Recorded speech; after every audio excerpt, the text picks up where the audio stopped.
All right, so I had a little hiccup right there, but welcome to Teaching Tip Tuesday. My name is Michelle, aka the Ignited Teacher, and what I do here on Teaching Tip Tuesday is I help math teachers like yourself. Hopefully, you're a math teacher, math educator, someone who supports mathematics to implement evidence based strategies into their classroom as early as the very next day. And thank you for hopping on here live with me tonight.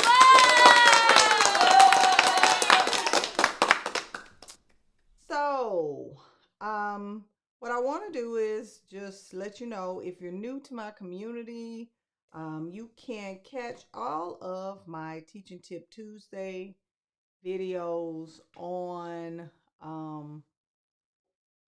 YouTube. I am live streaming to three different platforms: YouTube, Facebook, and Twitter. So if you are on Twitter and you have basically um, seen my videos and you're like, oh, I love those videos, you can always catch me here on YouTube, The Ignited Teacher. That's my page. So, what better time to just hop on over there, subscribe to my channel, and hit the like button and give this live stream a thumbs up so that I can grow my channel and grow my community. My face is glistening. Today is my birthday. A lot of people don't know that. I don't share a lot of that. Oh, and this white is reflecting. Let me move some of this. It's reflecting. Today's my birthday, so happy birthday to me. I'm not big on the whole celebration thing, so I used to when I was younger, but not so much now. But I wanted to come on here tonight and talk about closing gaps because one of the things that I do know for sure is that if you are a teacher in a tested subject, math is always tested. And if you're a reading teacher as well, I know that you are in the thick of things. This is not something that we're taking lightly. So I'm getting my students ready, just like you are, for this whole testing fiasco. And yeah, it is what it is. That's just where I am.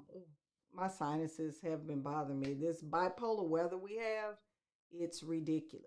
So I wanted to just share three little tips for closing gaps. Now, one of the first tips has nothing to do with testing. Don't freak out. This is what I'm telling you all. It is what it is. You know, testing is going to always be there for the foreseeable future until I guess parents get sick of it and the community's tired of funding these huge bills for these testing companies.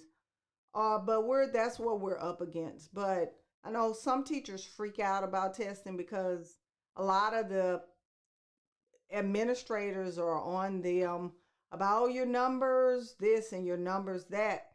That's the first thing. Keep calm. Keep calm. And that's, what I tell teachers and myself as well. I used to get all worked up. I remember, oh God, many years ago where I used to freak out about, just testing to the point where I couldn't sleep at night. I would be up at 4 a.m. in the gym working out. It was ridiculous. Like, don't do that. That's when I first started teaching. However, fast forward 20 years, I'm not doing that. I'm not.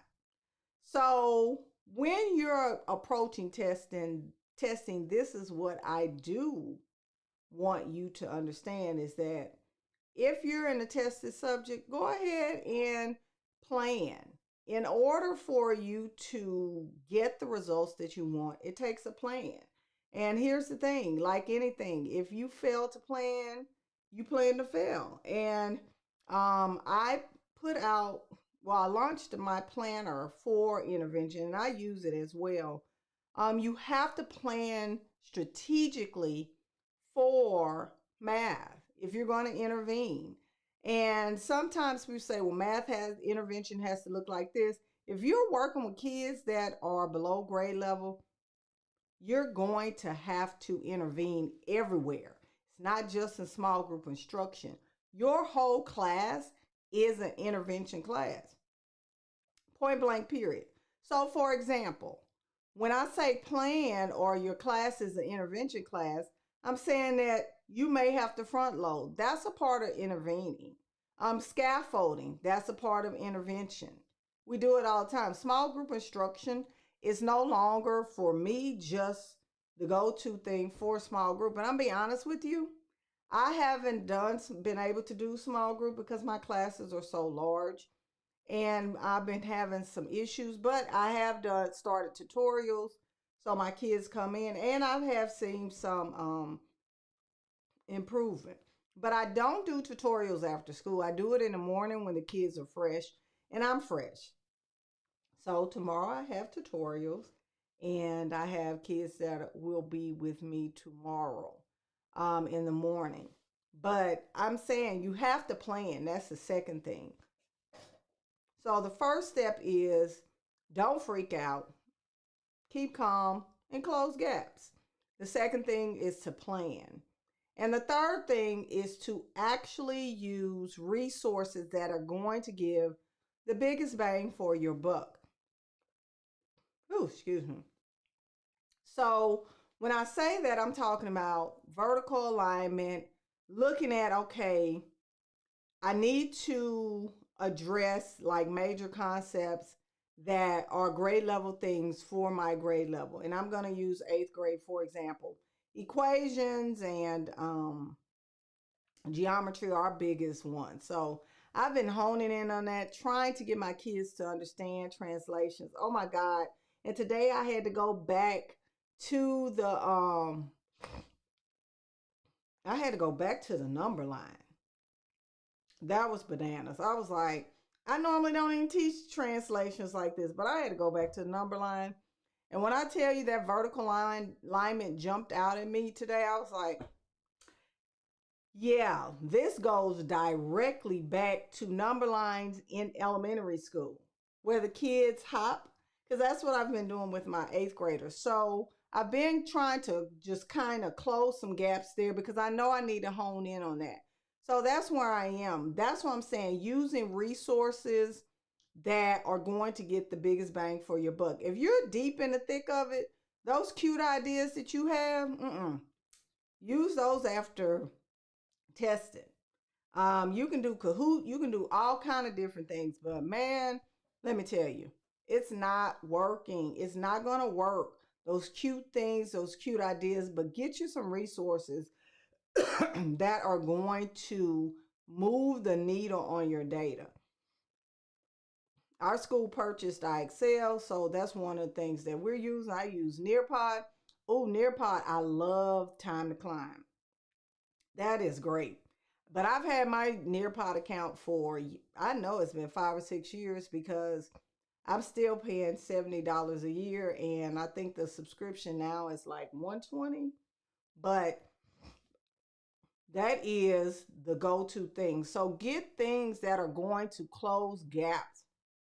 Practice, get you a cycle, get you a routine to close gaps. So that's where I am. Generally in my class, and I've been doing this for years, even when I taught 5th grade, I have a review skill, I have test prep skill, and then I have the skill that I'm actually teaching.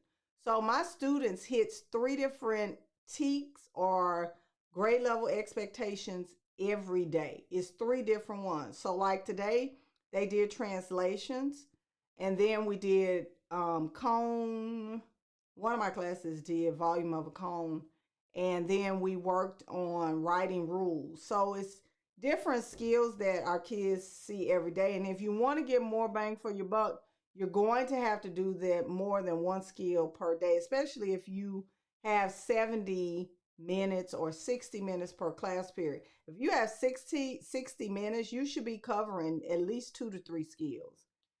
And it's really quick because it's review, because you want to keep those skills that are heavy hitters top of mind for your students. So let me go ahead and recap. So the recap is: 1, keep calm, carry on. Testing is always going to be there. The second one is to actually plan. You have to plan. You have to plan for closing gaps. If you don't, you're planning to fail. I can promise you that. You have to plan how you're going to insert things to help kids practice, because this pandemic, I don't know what it did, but it didn't do. Yeah, it didn't do. And these kids are acting like they've never seen certain things. And I'm so ready to see the kids that weren't part of the pandemic. But I teach middle school, so I know I have about 6 years before I see kids who were not in the pandemic. As a matter of fact, my grandson was one of those students. So the first one is keep calm, carry on. Second one is plan. And the last tip that I have is to use resources that are going and activities that are going to give you more bang for your buck. So don't waste your time on those cute activities. Save them to after testing, but you need something that's going to move the needle. And a lot of times our students, especially if you're teaching below grade level learners, they get caught up in the, hey, it's fun. Yay, I'm on a roller coaster. Ah! And then you give them a quiz and you ask them what they learned, and they're like, yeah, they forgot about the little learning piece that was there. So cute activities, love them. I love them too. But guess what? They are not going to move the needle on your data. And that really, it sucks. It does. But that's our reality. You can put cute in, but the thing is, you want kids meat and potatoes for your children. You want to give them what they need rather than what they want. Fun lasts all of 5 minutes. If you're a parent, how long does fun last? Kids like, oh, this fun. Now I'm bored 2 seconds later. Yeah, that doesn't work. So definitely make sure that you're planning. If you need something to plan with, check out my planner. Also, this month, I'm offering my implementation, close gaps, shot in the arm right before testing. It's going to be a boot camp, and that will be March 2nd. I'll be putting out more advertisement about that, just kind of helping you all get together to close these gaps and get your kids moving right before testing. So that is all I have tonight for Teacher Tip Tuesday. I hope that this was beneficial. Chat to me. Leave a comment or question in the chat. Tell me if you loved it, hate it, got any questions. Put those in the comment section as well. And I'll see you all on another episode of Teaching Tip Tuesday.